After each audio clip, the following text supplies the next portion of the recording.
Hello, welcome back to the No Way Jose podcast. Today, I have Matt Wolfson joining me again for another one of our weekly Wolfsons that we've been doing. You get the triple alliteration if you're a patron, the weekly Wolfson on Wednesday. If you're a non-patron, you'll have to wait till the weekend to get this drop. But looks like we'll be talking about one of Matt's recent pieces from the previous week. We'll be talking about David Ellison, Larry Ellison, Bari Weiss, all the media takeover of the powers that be, and we'll get into all that and more. If you like seeing this show, be sure to hit that subscribe button and hit that bell for notifications. That way you can see when we drop new videos and when we're going live. Hit the like button, do all those things. We'll see you in the show. No way, Jose. The following footage proves beyond any doubt that the tanks intentionally set the house on fire.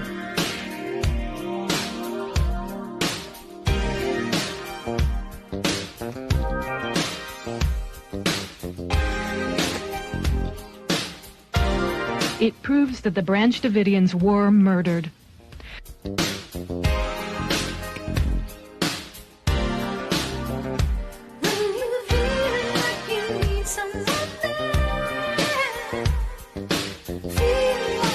You can see that this tank has a gas jet on the front that shoots fire. You can also see the fire quite plainly.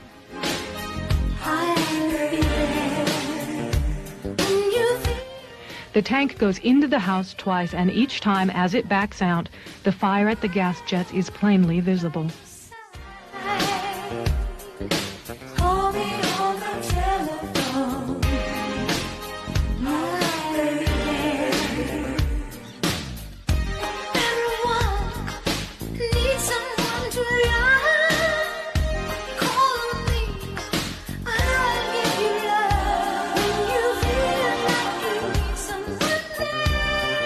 We must all do more to recognize and look for the early warning signals that deeply troubled young people send.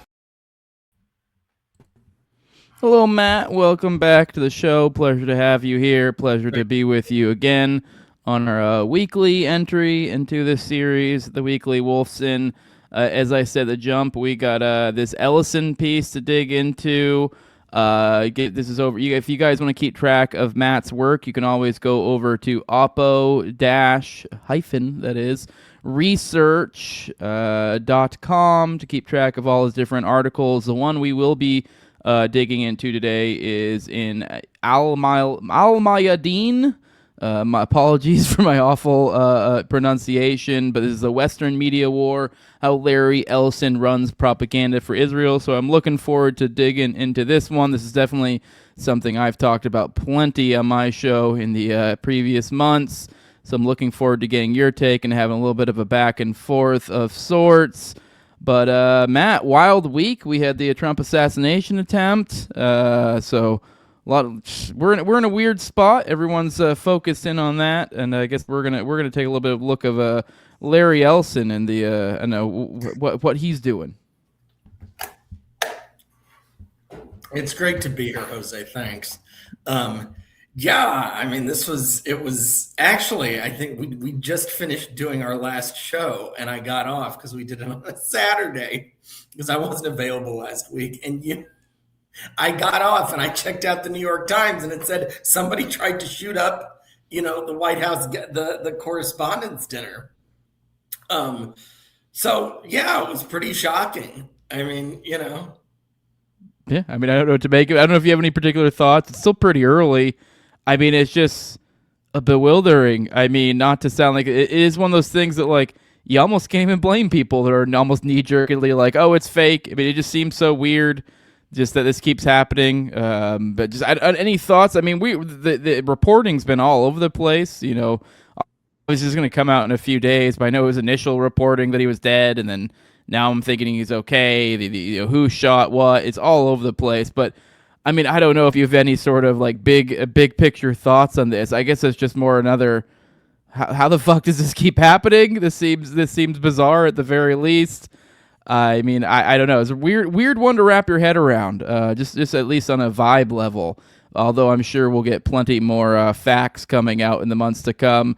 Everything's super hazy right now. But I don't know if you have any thoughts on all this. I mean, we're in a weird time for all this to happen, as it seems like the president's favorability is at like an all-time low. I mean, seems pretty convenient, early, coming into the midterms. So, not necessarily saying it was on purpose, but I just lots of thoughts, I guess, to be had. It just seems kind of weirdly convenient. Also, I mean, there's a censorship aspect, whether it's a, who was it? You probably know the guy who has like, don't let the, God, how am I not thinking of his name? Is it Ari Emanuel? That like, don't let a good, Rahm Emanuel. Rahm Emanuel, don't let a good, now I'm messing up the quote. Don't let a good, not catastrophe, but whatever, a good crisis go to waste. So either way, whether it was intended or not, I mean, they were obviously going to deal with the effects of the state trying to grab power in the aftermath. So at the very least, I think maybe there's a message to be had for non-violence when it comes to political stuff. Like, obviously, I agree with a lot of this guy's. I read the manifesto. A lot of his diagnoses of the problems. We have some minor differences here and there, but I definitely don't agree with his prescription. I mean, I can sympathize with that impetus, especially from young men, to want to use violence to change the world around them when they see injustice. But I think, the nature of the state, it's going to use that against you. And as we've already seen, we've seen lots of ushering for perhaps censorship or something of the like, which I guess seems to tie it really into today's episode, since they're kind of leaning into the it's a private entity, bro, type thing. So, but when they're the ones that own the media, then it goes, oh well, you're out of here, buddy. So I mean, we're not talking social media, I guess, today, so it's a little bit less apt. But we are talking about kind of traditional media being bought up by Larry Ellison. But so any thoughts you have? I don't know if you have anything that you feel like's prescient. I know it's still pretty early, but it's just weird. A lot to wrap our heads around right now. I mean, I have the same thought I actually often have on these, increasingly the last couple of years. But if you look at the trend, it goes back to the 90s with Ted Kaczynski and Tim McVeigh. And the thought I have is about the media coverage, which I guess is fitting for tonight, but that's not why I have it. It's not linked to today consciously. But it's what I always see, which is that, look, I mean, as you said, violence, pragmatically, ethically, otherwise, is not the thing to do. I mean, very few people would tell their children, I mean, Cole Allen's parents, look, honey, go do this to solve your problems. I mean, it's not, That being said, because something's morally wrong and pragmatically wrong, doesn't mean that it shouldn't be examined on its own terms, which is to say, why are we seeing this all the time? And particularly, and the Wall Street Journal ran an article on this that didn't really get into it, but sort of noted it, particularly from highly educated, apparently, upwardly mobile people, Luigi Mangione, this guy, why are we seeing these actions? And what I see mostly in the press and mostly from politicians is, well, you saw the best of America today, the Secret Service, and you saw the worst, the shooter. Well, okay. Yeah, I think almost no one supports what this guy did, and everyone can comfortably condemn it, right? And rightly so. But why are we seeing so much of this? I mean, why are people who do have a lot in front of them apparently resorting to this sort of thing? And not only when it's Trump, when the other side's, in power. And, they did that with Timothy McVeigh, the Unabomber, Kaczynski, who was a brilliant guy. He had a lengthy manifesto that people read that was very intelligent, very well thought out. People had questions from reading it about his mental stability, and you can argue about that. But if you tried to say, why did this guy do this? Why did he drop out of Berkeley, where he was on the tenure track, go into the wilderness and start doing this for the last 25 years? What drove this smart guy? Does it possibly mean something about our society that really smart people are starting to say, well, what the hell is going on? I don't see any way out of this. Nobody's really, to me, beyond the superficial asking those questions. It's sort of caught up in this moral circular, well, these are the worst of society and the Secret Service agents are the best of society. And actually, I mean, if you look, here's an example. 100 years ago, in the middle of World War I, more than 100 years ago, the son of a major Austro-Hungarian noble walked into a cafe where the prime minister of Austria-Hungary was sitting. This was during World War I, and he shot him. He assassinated the guy. He was put on trial. His dad got him a great lawyer. The jury got him off, and he turned into a public hero. And the reason that this happened was, the reason he shot him was, he said, by getting us into World War I, you've killed our young men, you've wrecked our communities, you have blood on your hands. I mean, Austria-Hungary was a failing society. One doesn't have to support bloodshed, God knows. But there was a context to this. And historians are very clear saying, look, there was a reason this guy got such a public response, for the same reason that Luigi Mangione got such a public response when he assassinated that United Healthcare CEO.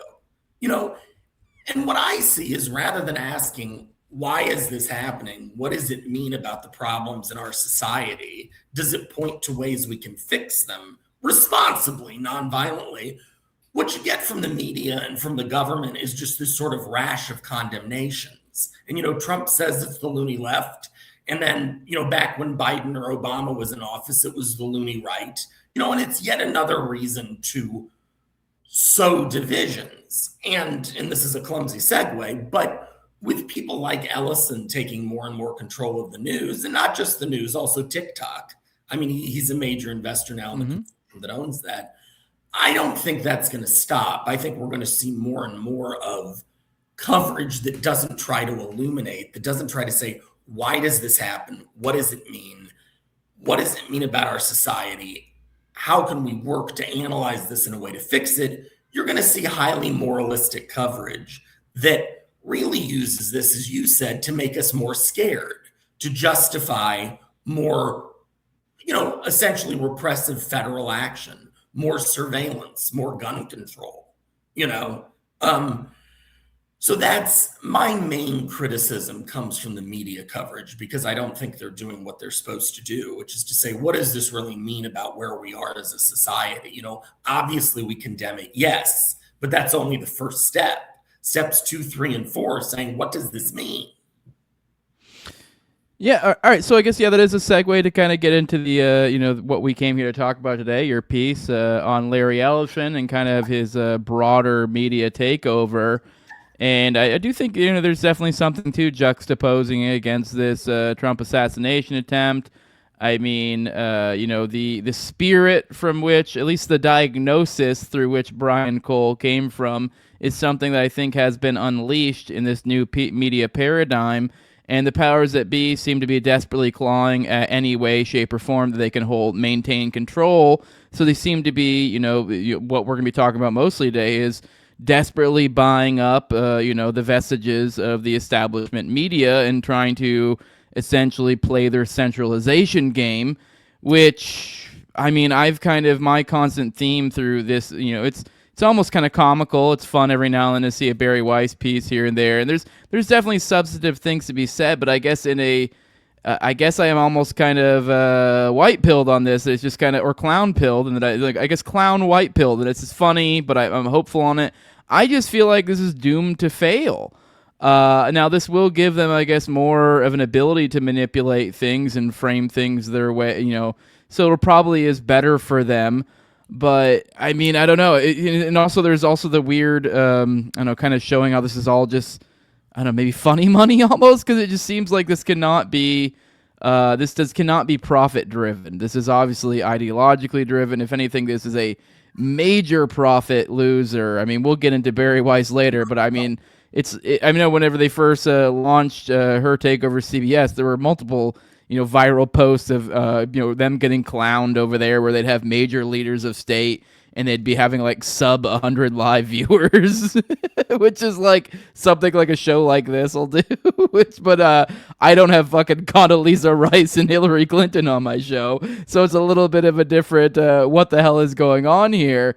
but he just even more to this idea that like even with their their attempts to shadow ban, to put their fingers on the scale, bought out, it's, I mean, I guess somewhat keeping them afloat, but it seems a doomed playbook. But I guess we can enter in anywhere you want. I guess those are just my larger thoughts on all of this. I don't know if you have anything there, but either way, go ahead. I have two things because I think you're dead on. It is a money losing venture, and one of the, I mean, when you talk about media centralization and the notion that the media is completely cut off, the establishment media, from what Americans are seeing and what they're interested in. I mean, if you read, and I read a lot, the Wall Street Journal coverage, the Financial Times coverage, the New York Times coverage, Puck Media, which is an insider sort of broadsheet on all this, the airmail, all of it is, well, they're not going to make any money. Will they make any money? Well, this has very little, as you said, to do with money. It has to do, I mean, Larry Ellison is worth $300 to $400 billion. This has to do with monopolistic control. And this has to do with getting enough control that you own enough that, I don't want to say people are forced to come to you, but potentially the bottom line becomes less important, because if you own Paramount and Warner Brothers, you own 2 out of the 5 major Hollywood studios. You get a whole lot of control there. I mean, you may not make money initially. There may be a real lot of difficulty, but over time, if you have the money to pour in to put out product, you're likely going to make something happen. And to some extent, that brings me to the other point that this raised, which is that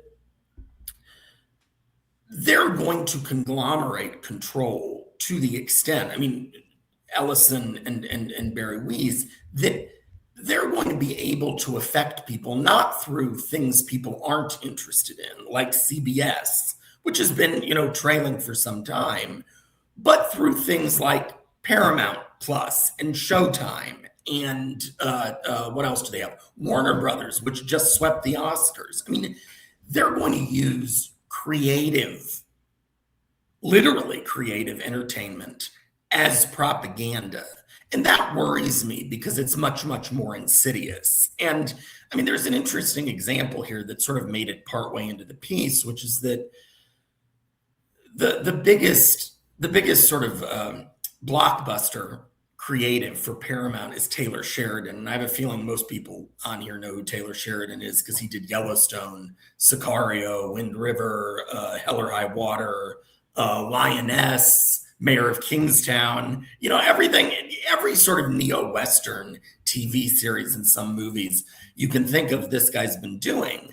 And he's their biggest moneymaker. I mean, I love Taylor Sheridan, but he's leaving Paramount. He's leaving Paramount because David Ellison tried to essentially bully him into doing more pro-American propaganda type productions for the country's 250th anniversary. And Sheridan is a famously independent person. He doesn't like to be pushed around. And so he left, and I think he went to NBC. I mean, he has contracts that require the shows he's working on to run, but starting in 2029, he's going to be working over there. And to me, that's a case in point of David Ellison trying to use the creative side, the stuff that people actually like, to propagandize people in ways that, don't really seep in as you're watching it. I mean, if you're watching something to relax at the end of the day, you're not thinking, who are the villains here, pro-government or anti-government people? But it seeps in. I mean, over time, it shapes your worldview. Let me give another example that doesn't make its way in here, but that's very much on point. Zero Dark 30. I mean, the very, very famous War on Terror movie about the hunt for bin Laden that starred Jessica Chastain. This was a big deal when it came out about a dozen years ago. And to my mind, if you read it, if you watch it, it's absolutely authoritarian and it's propaganda. Well, the person who produced it is Larry Ellison's daughter and David Ellison's sister, Megan Ellison, who owns Annapurna Pictures, the production studio. So these people are already very good at using creative media, or at least, I mean, I can't prove they use it, but owning creative media that shapes propaganda in a lot of ways. I mean, another example is, the Redstones, the Jewish Zionist family who sold to Ellison, who sold Paramount. Paramount Showtime did Homeland, which is, war on terror. It's the sophisticated, it's the thinking person's, serial about the war on terror. And if you watch it, I mean, all of the Helmers are Zionists. It's based on a Zionist TV series. I think Prisoners of War is what it's called. I mean, this is subtle pro-Israeli propaganda. Subtle, but it's there very, very definitely. And so my concern is that they're going to use the creative side of this to do that. Now, the only reason they might not, and this is in the piece, is because they're so interested in cutting costs in the short term that they may just produce a bunch of junk that people don't want to watch. And so to me, that's something to watch moving forward. Are they going to invest in serious people? Or are they going to kick out people like Taylor Sheridan and just cut a bunch of workers and produce garbage? I love TV and movies, but I hope for the sake of not the workers, but I hope in some ways that they cut a lot of people and produce schlock that people don't want to watch, so that there's not effective propaganda. I'm not sure what they're going to do. The signs, and it gets into this in the piece, points to them being as incompetent as you say they are, which is essentially cutting staff at CBS, cutting staff at 60 Minutes, cutting staff at Warner Brothers, cutting staff at Paramount, trying to, produce movies for half the cost and thinking they'll be as good. That's what the signs point to. And while creatively that'll be a problem, and I'll be sorry for the people who lose their jobs, it will make them less effective than if they actually do this smart over the long term to really try to produce good stuff that sends the message subliminally that they want to people. So we'll see. I guess I'd push back a tiny bit. I'd say that's what you're pointing to. They might do is like really probably their best move, because kind of what I was getting at a little bit with them snatching up all these media things. Like obviously there's the paradigm of like people are yearning for authentic stuff, and people are wanting less and less slop. But on the flip side, like you mentioned, them buying up Hollywood, we're getting to the point now with the decentralization and the advancement of technology, especially with all this AI race type stuff, to where people are starting to get to the point to where you can do a Hollywood almost level sort of film on pennies on the dollar compared to what Hollywood can do. So now I think, they'll probably screw up no matter what they do, because I think they'll be ineffective and probably trying to lean out and trying to, reinvent the wheel and trying to get people in Hollywood to, operate under a different paradigm. Because I think the beasts of Hollywood that they've bought up are probably a lot different than the new up-and-comers that are trying to get into flicks and stuff like that. So I just think they're going to get kind of just, beaten blown the fuck out, essentially. You mean like blown the fuck up by like independent media, in other words? Yeah, I think independent media is going to be coming in hard in the next like 10 years. So at least that's my opinion. I don't really watch movies at all anymore, but like if there's occasionally, and so I could see myself in the future, sometimes you see a good independent film, that's something that's handled like you're like, oh, something compelling. And then you also got to think that's something that also can make a lot of profit in today's so like actual legitimate.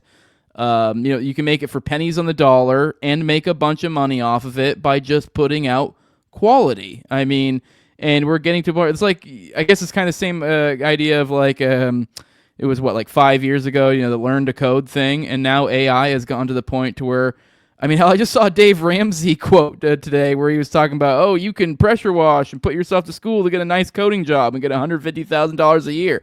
Not anymore, Dave Ramsey, because AI has essentially made coders obsolete. You're able to program AI to make whole code, chains of code. I don't really know what I'm talking about when I'm talking about code, but I know they have enabled. They've essentially enabled getting rid of these, lofty jobs that don't really matter. So that's kind of what I'm driving at, I guess, using that as an example. I know that's not really something you focus in on there, but I do find it interesting I that, think like, it's really interesting. I had not thought of it from that perspective. yeah. I mean, genuinely, I hadn't.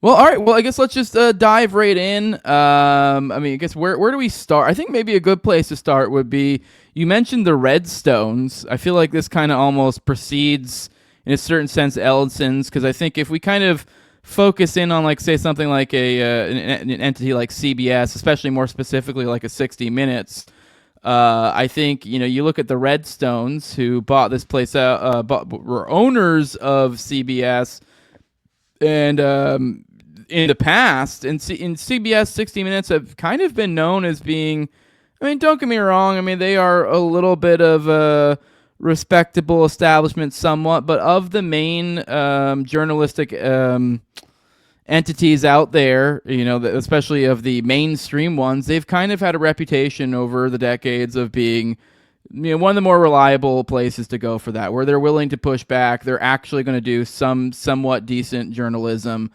But this new group, the Ellisons, seem to be spitting in the face of that. That's been a big issue. But I think if we look before these issues, I think it is interesting that they've gone through multiple levels of Zionist ownership, and this hasn't really been an issue in the past.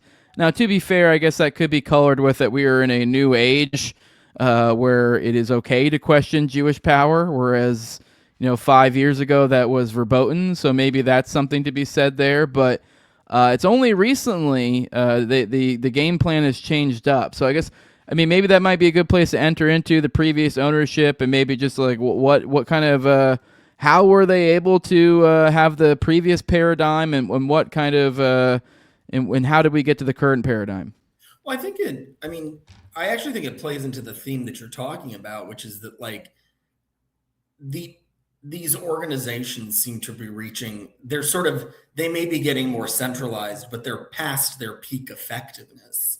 And I think one of the reasons is, there have been, I think, 4 to 5, I'm going to name them, Jewish Zionist owners of CBS, or owners of CBS, since the early 80s.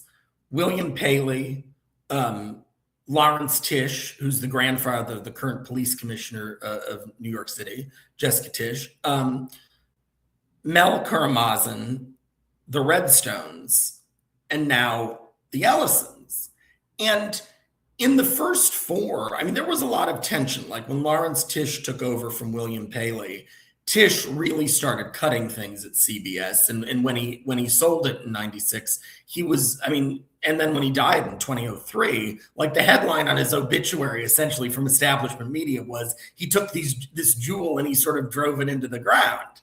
But he wasn't there was a lot of pushback from the old guard. Tisch was a businessman, but he was also sort of very civic minded. He donated to a lot of hospitals in New York, a lot of universities. He played by what I guess you'd call a slightly more institutional, older style of rules. And I think the Mel Karamazin owned it briefly, and then the Redstones owned it for a long period of time, from the late 90s to 2024. And I think all of them sort of played by a slightly older standard of rules, which is, there's tension between a Dan Rather or some other sort of liberal creative and the owner, but there is kind of a divide. There are tacit things that you can't say, but for the most part, the creative journalistic side has at least some authority. I think 2 things have happened. One, the creative journalistic side, since the Russiagate era with Trump, has lost more and more of its authority, because more and more Americans are tuning out because they think that they've just become completely political. Since Trump has threatened people in 2015, 2016 with genuine populism, which is no longer genuine, but there was, the news media really, it was bad before, if you actually look, and I've actually written about this, but it really took things to new extremes with Russiagate and other things, and the coverage of COVID. So I think there was a lot of trust that was lost, both by owners and by viewers of the establishment. The second thing I think happened was October 7th. And I think October 7th, I mean, the great effect of October 7th, and I'm not sure anybody realized at the time, I mean, maybe some people did, is that it really forced power. I mean, I studied political theory in college and graduate school. And what you learn is that power, when it's really secure, doesn't have to show itself. It can allow dissent. It can allow different ideas. That actually gives power more credibility because, well, we're so secure. You're living in a free country. You get to hear different sides. Now, power does exist. And if you look at the way Zionists have encroached on media properties for the last 35 years, they've slanted coverage from the inside out of Israel in very extreme directions, but they've done it quietly. You know, they've always pushed the boundaries quietly. I just finished a piece on this, actually. After October 7th, they felt they could no longer afford to do that. And so they got much, much more vocal. And I mean, there's an interview that I cite with Sherry Redstone, the previous owner who sold to Ellison, in the New York Times, said that October 7th changed everything for her. She wanted to sell the business to someone with deeper pockets.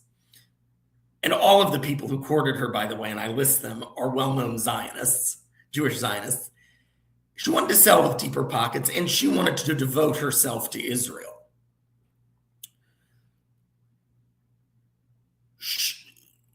Even before she sold, she was already vocally upset at the coverage on CBS. So, for example, Tony DeCopel, who was the CBS morning anchor, really took after Ta-Nehisi Coates, the writer, when he wrote a book connecting Black liberation struggles in America to the Palestinian liberation struggle. And what DeCopel said, and this was a morning show, I mean, this is what people watch over their coffee. DeCopel said, this book would not be out of place in the backpack of an extremist. I mean, essentially trying to delegitimize the book from the get-go.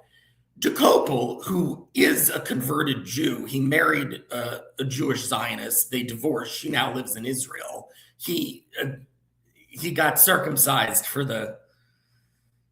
on his wife's request and actually wrote about it in the New Republic. It was absolutely wincing. I link it in the piece. It was unbelievable. Wait. Like, I gotta hone back in that. So he converted for someone, and then they ended up getting divorced. Do you know how long until the divorce? Because I'd hope they at least had some semblance of a relationship. I don't know. I know we should focus on it's not substantive, but it's funny. They divorced in 2015. I think they were married for 10 years, had some daughters. Okay. And he wrote about the circumcision in 2014. You know, so a year before they divorced. I don't know, man. I mean, maybe it was like a Hail Mary to keep the marriage. It was bizarre. But this is the guy who went after Coates. I mean, he's clearly a biased player. He doesn't reveal that background. And the newsroom censored him for it. Sherry Redstone said publicly she disagreed with this. Well, fast forward a year and a half, Tony DeCopel is now the evening news anchor on CBS. Tony DeCopel puts forward pretty overt propaganda on behalf of the Trump administration's interventionist policies and on behalf of Marco Rubio. I mean, Bari Weiss, the Ellisons bought it. They installed Bari Weiss as executive editor, and she installed Tony DeCopel, who the CBS newsroom had censured for unprofessional behavior towards Coates, as the anchor. And to me, what that shows is that this is something Redstone probably would have wanted to do, but she doesn't have the deep pockets to really push a reinvention of the newsroom, to offset costs, to risk losing an audience in the name of an ideology. And Larry Ellison does. He has those deep pockets, and they're willing to do that. So I think that the combination, and not only are they willing to do it, but as I said, the massive fall in credibility of mainstream journalism during the Trump era, with both Russiagate and COVID, has made mainstream journalism vulnerable. And I think that the Ellisons and Bari Weiss, Bari Weiss famously left her job at the New York Times in 2020 over coverage of the COVID and Black Lives Matter protests. I mean, she made her name as sort of someone criticizing establishment media. And so the Ellisons bring her in as someone to say, well, we're going to clean up the game. We're going to bring objectivity back. And this is a kind of power or gotcha moment that critics of mainstream liberal journalism have never had before. And so I think they used it to their utmost.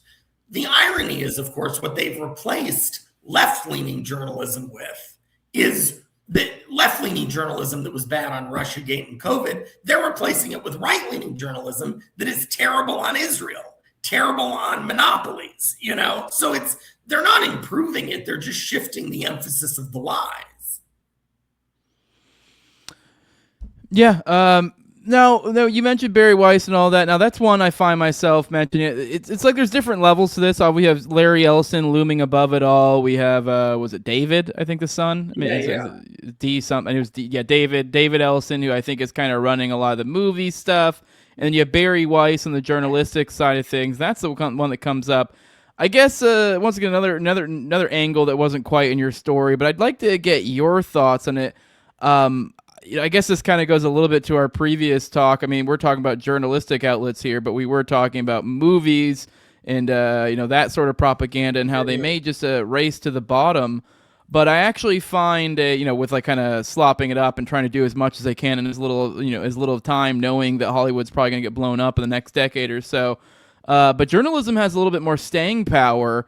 And in some ways, this Bari Weiss thing, or this new journalistic takeover is a little bit more sinister in a lot of ways, especially since we just had, one of the few things many of the people who voted for Trump point to is like one of the few good things is like how this destroyed the establishment media. And it sort of did, but this new paradigm is kind of... I guess I'll just get. They've been actually surprisingly occasionally running some pretty good stuff. The establishment media generally, and specifically CBS. I guess the things that come to mind, I know they've had a few pretty damn scathing, maybe not scathing, but because it's not like directed at like, say, the administration, but anyone who reads it can understand the implications of, say, some of the Epstein stuff. They've had a few good pieces. And now I did notice it always seems to be at times where tensions were very high. So I always wonder, is that some sort of shot across the bow from the powers that be that like, hey, buddy, don't forget, here's this Epstein story, just saying. Maybe I'm a little overly conspiratorial there, but at the very least, I think there's something interesting in that. I guess it kind of ties into this, component of Bari Weiss kind of representing herself as the free media. Creating this hodgepodge effect where people kind of believe it's a little bit of both when it was always establishment media. But what I'm getting at is they've been actually surprisingly doing some good stuff. So, but at the same time, I guess getting a little bit more of what you were saying, like they could do in the movie side of things, they're peppering in their bullshit as well. There definitely is plenty of errors and definitely putting their scale really hard, putting their finger really hard on the scale when it comes to concerns of Israel. But they are occasionally putting out some pretty good stories. And I think this also ties a lot into the some of the non-establishment, the ones who are viewed as non-establishment, did kind of get gobbled up by the Trump administration, have kind of ended up just becoming good little boys, getting their pats on the head as they bloviate about the Trump administration. So all of these things have kind of essentially given the Bari Weisses of this world this wide opening to really, really revive this apparatus. So this is probably the most sinister thing out of all of this. Like, I kind of almost scoff at their attempts at Hollywood and maybe even a little bit CBS, although CBS is kind of like a fusion of the visual propaganda and journalism. But I don't know. Any thoughts? I don't know. What are your thoughts on all that? Are you kind of feeling the same, or have you noticed similar trends? Or because I find this to be quite an opportunity for them if they play it smart, that they could really bring establishment journalism back to the fore. I don't know. It's an interesting thought. I don't know. What I see with establishment journalism is pretty much the same thing that you're talking about with the movies, which is, a couple of months ago, David Ellison owns Paramount, and I mean, it's his father's money, but he owns Paramount Skydance. But his major co-owner, who owns like a 22.5% stake, is Jerry Cardinal, who's a really major Wall Street player. And Cardinal, a couple of months before this Ellison deal, approached Jeff Bezos at the Washington Post and said, "Do you want to sell the Post to us?" And Cardinal had already bought the Telegraph in London, but been forced to sell it when all the journalists and the public said, "You're going to cut down the quality. You're just a corporate raider." And there was so much fuss, he actually sold it before he got formal approval. And then he tried to do the same thing with the Washington Post. And Bezos said no, but what then Bezos did like a couple months later, possibly in response to this, was to lay off all of the Post's foreign correspondence desk and make the Post into something that was much more about essentially propagandizing. He calls it free markets. If you look at it, it's pro-corporate propaganda. And also amalgamating a lot of different content from around the web so that readers could read it. And to me, Bari Weiss has two outlets. One is CBS and the other is the Free Press. And I think the Free Press is always going to do fine because it's like, to me, it's a very recognizable thing. It's an elite magazine that's meant to appeal to 100,000 readers in New York, Washington, and Los Angeles. 200,000 readers. To me, they'll keep doing what they're doing. It's talked about as the successor of the New Republic, which was the most powerful Zionist magazine in America. And I think the Free Press will keep doing that. In terms of CBS, and something like the Post, and Bezos has a lot of the same. He's less Zionist, but he's still Zionist. Than the Ellisons. I don't know. The only two media properties currently who do really well financially and in terms of quality journalism and I'm talking about like establishment, are the New York Times and the New Yorker. They do really, really well, and they put out they put out both occasionally, as you say, good pieces, but also decent propaganda. I was struck by a couple of weeks after the main Epstein things, or maybe a month after, the New York Times decides to run out of essentially nowhere an expose that Cesar Chavez, the great labor union leader, who is a hero of Latinos throughout this country. He's the Martin Luther King of Latinos, for their civil rights and their labor rights.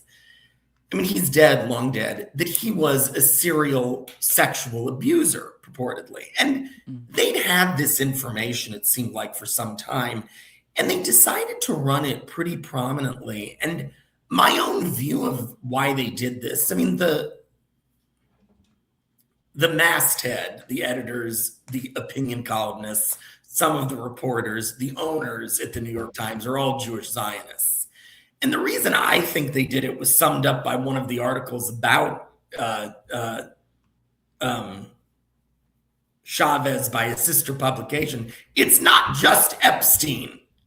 I think they did this, in other words, possibly, I can't prove it, in order to balance out the perception that Jewish Zionists have been acting extra badly. I think, or the Jewish Zionist networks are behind these things. I think they smeared Chavez's reputation based on facts, but I think they chose to do it to sort of balance the picture. To me, that's very effective propaganda. You report on all of the things about Epstein, but you also smear a whole other community when it didn't need to be done right then. They could have reported this 5 years ago. Based on what you read, they could have reported it 5 years later.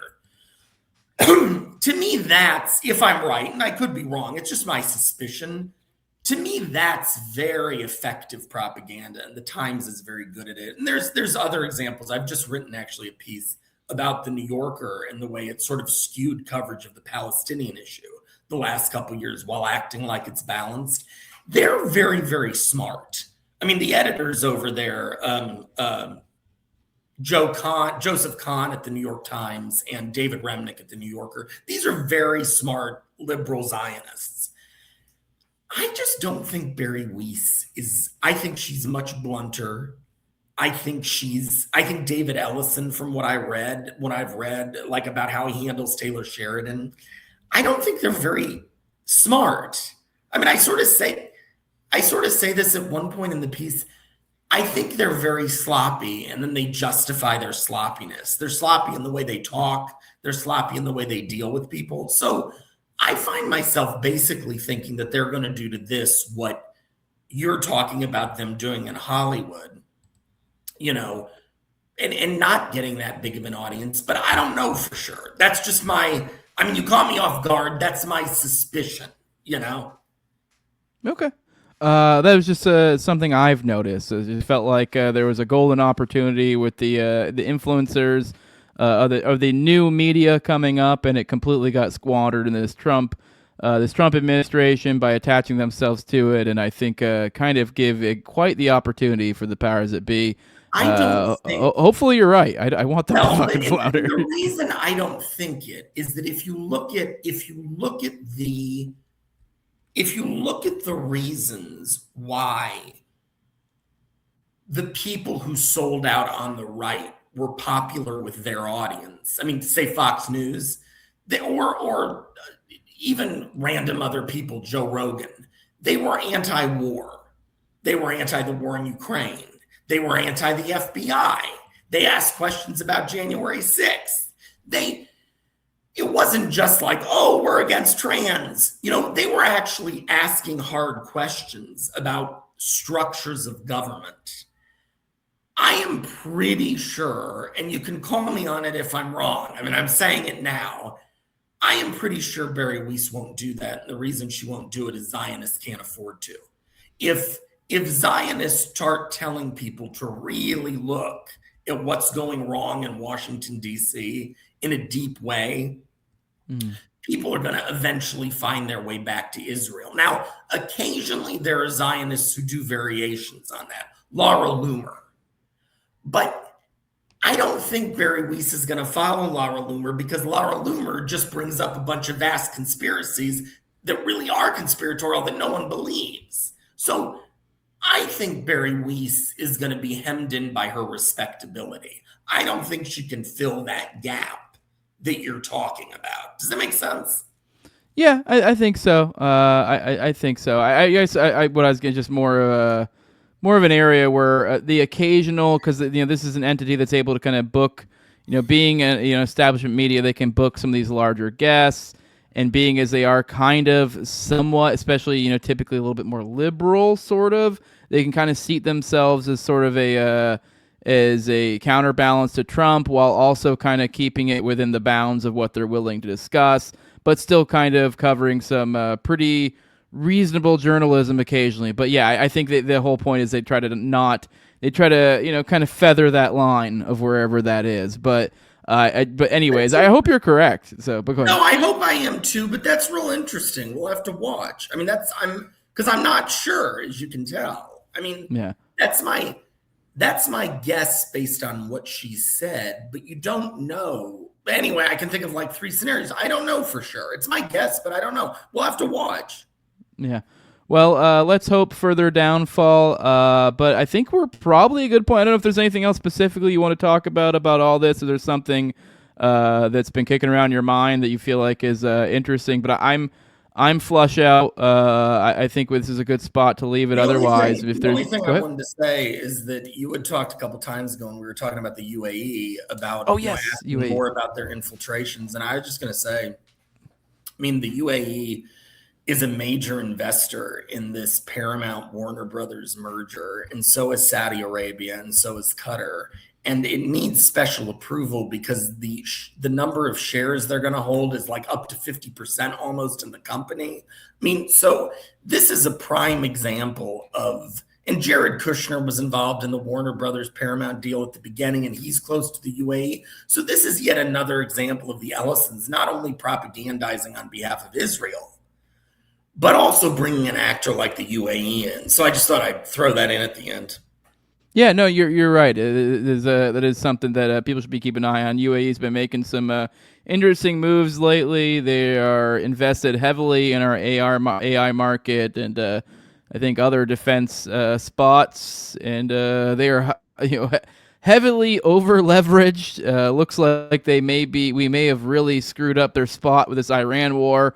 So they also may be coming hat in hand. So this is the bizarre economic situation we find ourselves in, somehow being indebted to them while also them being, them getting free money / sort of being indebted to us.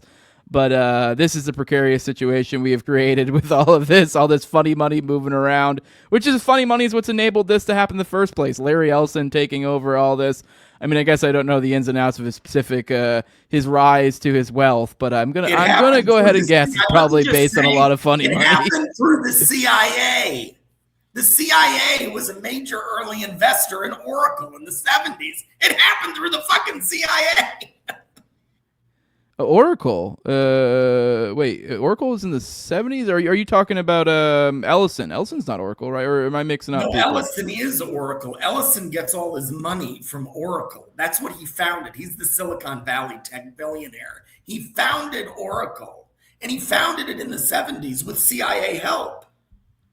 Yeah, In-Q-Tel. Yeah, you're right. I'm mixing up all my different billionaires. Yeah. Yeah, In-Q-Tel from the jump. Yeah, it was In-Q-Tel that was one of those initial founders. Okay. So yeah, totally checks out. He's not spooky at all. But with that, with that, Matt, we'll do another one of these, give or take, in a week from now. I'm sure we'll have plenty more to talk about. Let people know where they can find you at. We'll get out of here, and we'll see you in another week or so. oppo-research.com and my Twitter, oppo__research. Awesome. Appreciate it. For those who want to support what I'm doing, leave a like, share, subscribe, comment, leave a 5-star review on iTunes or Spotify. You can find the show on YouTube, Rumble, all the major audio podcatchers, and Twitter as well. That's our at Tower Gang Jose on Twitter. Everywhere else is the No Way Jose podcast. And if you really want to support the show in the best way you can do it with money over at patreon.com. So it's No Way Jose 2020. Got a QR code up here in the top left-hand corner. You can use that as well. And the low level of $2, you get access to early episodes. I try to do about 1 to 2 of those per week. This is one of them right here. I try to keep about 3 to 4 behind the paywall at any given time. You also get access to ad-free RSS feed. You get access to Telegram, the pre-show, the post-show, and video calls of me and Austin's weekly live call-in show, Already Dead, which is on Tuesdays at 9:30 p.m. Eastern. I also give a big shout out to my sponsors, which is the highest level of my Patreon. Is a big thank you for their support. And my previous host on Tower Gang, at Leonard Toad, also at Brigade D's, at ZWCK, at _Infinite Tim Tell, at Jolly Klebo, big fan of the show, Torn May, at Wayne Tackles, One Car for Kids, No Free Lunch, Jack, Mark Vestibule, and Jacob Wintergrad of the Biblical Anarchy podcast. With that, guys, we're out of here. Do all the things. Help a brother out. We'll see you on the next one. Bye-bye.